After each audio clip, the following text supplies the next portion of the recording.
ships near Crimea. Trey Yingst has more on this for us this morning. Trey.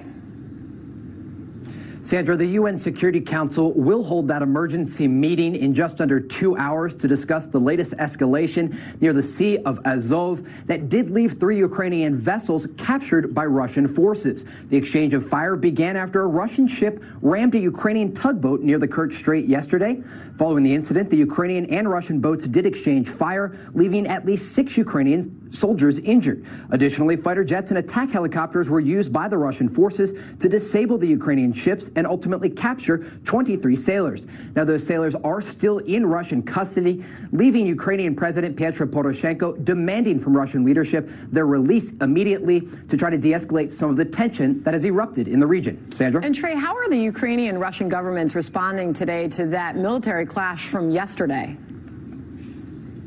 Well, Sandra, as for the Russian response right now, the country's foreign minister, Sergei Lavrov, has blamed the Ukrainians for the clash and ultimately said that the Russians are not afraid of any international sanctions that could be levied against the country as a result of open firing on a Ukrainian vessel.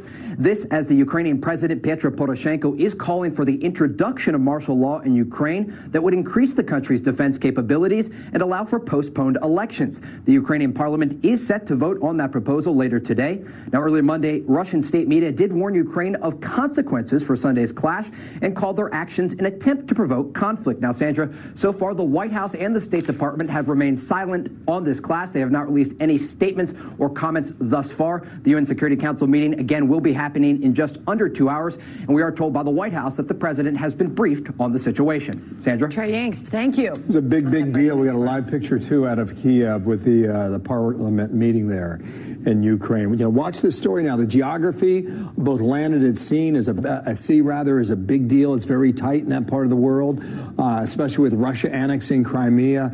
It's kind of hard to move out there without crossing one another. We'll see what kind of update we may get in the 11 o'clock hour today with this Emergency Security Council meeting. Anything that Nikki Haley comes out and says there, obviously we will take that for you. And there is a consideration on behalf of the Ukrainian government to impose martial law. We don't know if that's going to happen, but it's been talked about. So this is a very serious matter that broke on Sunday afternoon. We're going to watch it here today throughout the day.